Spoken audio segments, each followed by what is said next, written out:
Bienvenidos, queridos hermanos, al Evangelio del día domingo, al comentario que hacemos también para poder vivir este día domingo, abiertos a su palabra, abiertos a su voluntad. Proclamaremos el Evangelio que está tomado de San Marcos, del capítulo 1, del versículo 21 al 28, y luego haremos un comentario al mismo. Proclamación del Santo Evangelio según San Marcos. En aquel tiempo, al llegar Jesús a Cafarnaúm, entró el sábado en la sinagoga y se puso a enseñar.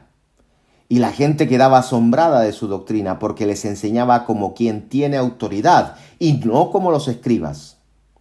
Había precisamente en su sinagoga una persona poseída por un espíritu inmundo, que se puso a gritar: ¿Qué tenemos nosotros contigo, Jesús de Nazaret? ¿Has venido a destruirnos? Sé quién eres, el Santo de Dios. Jesús entonces le conminó: cállate y sal de él. Y el espíritu inmundo lo agitó violentamente, dio un fuerte grito y salió de él. Todos quedaron pasmados, de tal manera que se preguntaban unos a otros: ¿qué es esto? Una doctrina nueva expuesta con autoridad. Da órdenes incluso a los espíritus inmundos y le obedecen. Bien pronto su fama se extendió por todas partes, en toda la región de Galilea. Palabra del Señor. Gloria a ti, Señor Jesús. Bien, queridos hermanos, el Evangelio lo tenemos que siempre acoger como una novedad, como algo nuevo. Debemos escuchar el Evangelio como lo escucharon los primeros cristianos, aquellos que recibieron por primera vez esta palabra, porque ellos no sabían cómo terminaría el Evangelio.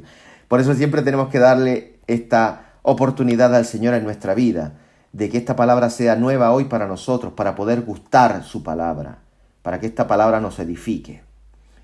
No tenemos que olvidar que el Evangelio de la semana pasada, del domingo pasado, nos hablaba, también el Evangelio de Marcos, nos hablaba de que Cristo llama a sus discípulos y los llama para una misión concreta, para una actividad, que esta es salvar a los hombres. De ustedes haré pescadores de hombres, dirá el Evangelio. Pues bien, es aquí donde Jesús comienza esta actividad. Comienza a pescar a los hombres, a rescatar a los hombres de la muerte. No nos olvidemos esto que hemos escuchado la semana pasada.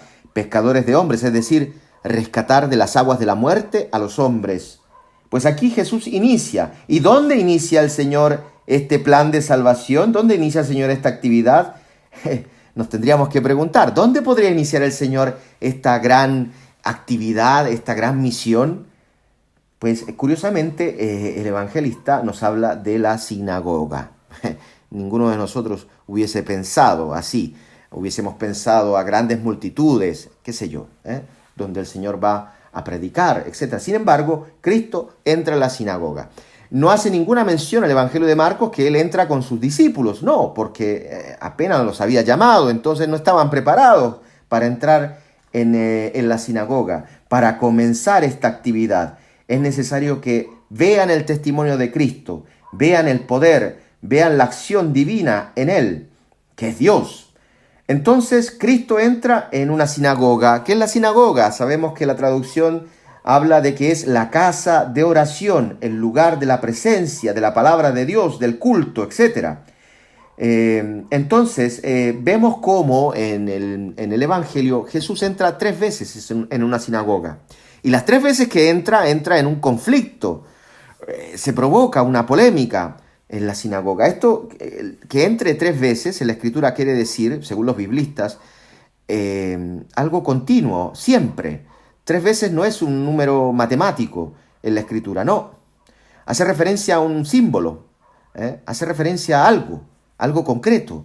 Y esto es que entre la sinagoga y Cristo no hay ninguna compatibilidad. No tiene nada que ver, para entendernos. Cristo y la sinagoga. Pues bien, vemos como en estas 2 veces en Cafarnaúm y una vez en Nazaret se provocará siempre un conflicto. Jesús no participa del culto, lo decíamos antes. Entra en la sinagoga no para participar al culto, sino que entra en la sinagoga y se mete inmediatamente a enseñar, como dirá el Evangelio. Se puso a enseñar, entró allí y se puso a enseñar. Y dice que la gente quedaba asombrada de su doctrina. Por eso es importante darle esta posibilidad a la palabra de Dios, como decía al principio. Porque Él enseña como uno que tiene autoridad, no como los escribas.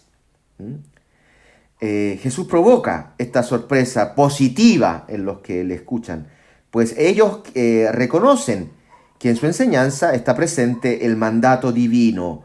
Cuando se habla de la autoridad, se está hablando del mandato divino para anunciar la palabra de Dios. Cristo tiene esta autoridad. ¿Qué significa esta autoridad? Para entender qué es esta autoridad, tenemos que necesariamente conocer quiénes son los escribas. ¿Quiénes son los escribas entonces en el Evangelio? Los escribas, lo decimos ahora porque aparecerán muchas veces. Son predicadores de la ley, es decir, conocedores de la Torá, predicadores, aquellos que tenían la misión de interpretar. Pues eran laicos consagrados, instituidos, aproximadamente a los 40 años, después de años de estudio. Ellos reciben por la imposición de las manos la transmisión del espíritu de Moisés. Una cosa grande.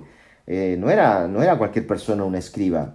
Eran, para entendernos, eran los teólogos oficiales de la institución religiosa de aquel entonces, de Israel. Eran reconocidos como directos sucesores de los profetas. O sea, su autoridad era inmensa, era sin límites, incluso más importante que la autoridad del sumo sacerdote. Incluso su doctrina venía considerada como superior a la contenida en la misma Torá. Lo dice el Talmud, que sus enseñanzas son superiores, las enseñanzas de los escribas son superiores a la misma Torá. Se creía más a sus palabras que a aquello que estaba escrito. Para entendernos nuevamente, eran el magisterio infalible de aquel entonces. Los únicos autorizados para interpretar la Torá, la palabra de Dios. Entonces, cuando se habla que Jesús habla con autoridad, están asombrados verdaderamente, porque este no es escriba, este no tiene la imposición de manos, este no ha recibido el espíritu de Moisés, este no es un oficial traductor, intérprete de la palabra de Dios. Esto es algo nuevo. Y esto debe ser la palabra para nosotros. Porque Jesús desenmascara a los escribas. Quita las máscaras. Hará ver lo que ellos enseñan son preceptos simplemente de hombres. No viven aquello que predican. Y esta es la polémica. ¿Saben por qué?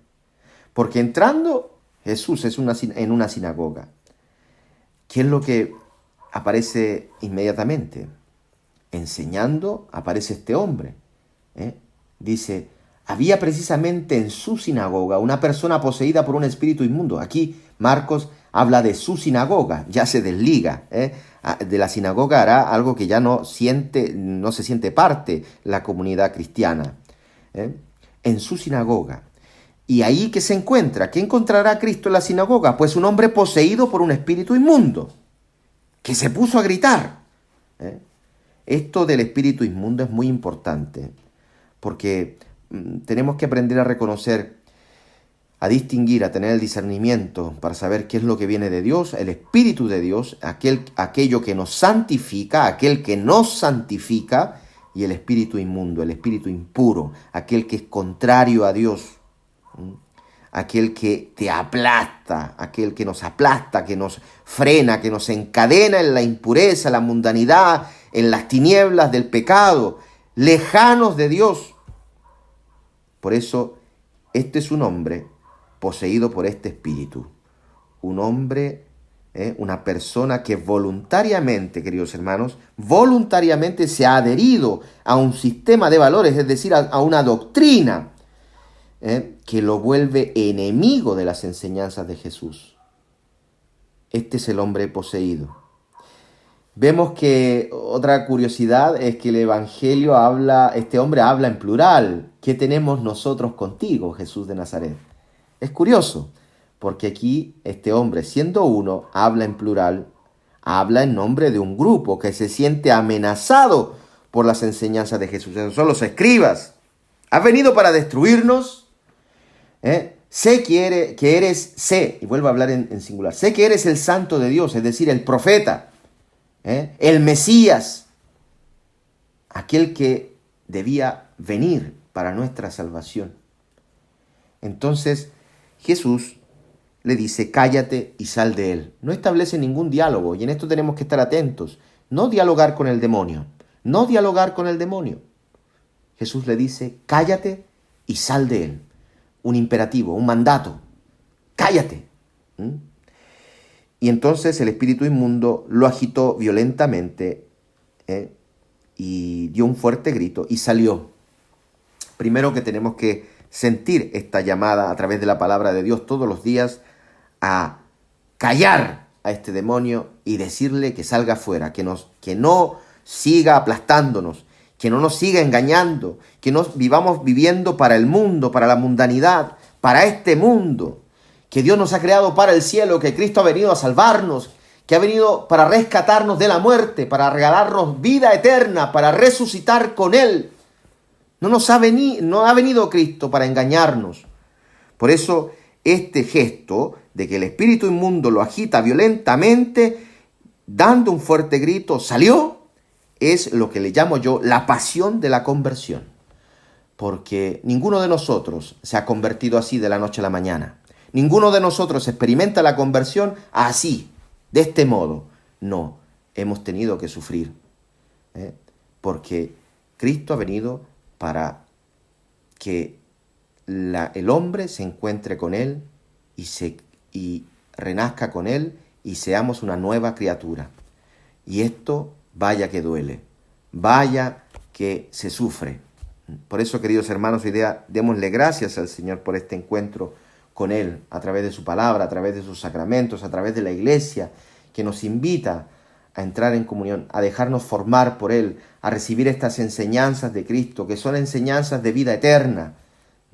Por eso, hoy, más que nunca, dejemos a Cristo entrar en nuestras vidas, en nuestras familias, a dejar que Cristo transforme, que nos salve, que nos libere. Queridos hermanos, a esto nos invita la palabra de este domingo. Que el Señor les bendiga en el nombre del Padre, del Hijo y del Espíritu Santo. Amén. Soy el Padre Felipe, les invito a suscribirse al canal, a seguirnos también en la página de Facebook, a compartir esta publicación con más hermanos, así estaremos evangelizando. También te invito a dejar tus oraciones en los comentarios. Yo rezo por ti. Un fuerte abrazo y que la Santísima Virgen María te acompañe en este día junto a tu familia.